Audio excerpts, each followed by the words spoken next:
বন্ধুরা, এই গরমে তোমরা কেমন আছো? আশা করি সবাই ভালো আছো। দেখো আমিও খুব ভালো আছি। মানে গরমে তো যা হচ্ছে বুঝতেই পারছো। আর গরমে সত্যি অন্য কিছু খেতে একদম ভালো লাগছে না।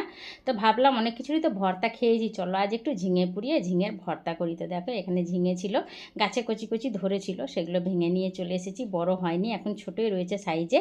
তো দেখো সেগুলোকে সব পুড়িয়ে নিয়েছি। পুড়িয়ে নেওয়ার পর আমি কড়াই বসিয়ে দিয়েছি। কড়াইয়ে একটু শুকনো লঙ্কা আর রসুন ভেজে নেবার, এদিকে ঝিঙেটা ধুয়ে খোসাগুলো সুন্দর করে ছাড়িয়ে নিচ্ছি, কিন্তু খোসা না ছাড়ালে খেতে একদম ভালো লাগে না। তোমরা আমি যেভাবে করেছি অবশ্যই একবার বাড়িতে এইভাবে ভর্তাটা ট্রাই করে দেখো, খুব ভালো লাগবে খেতে।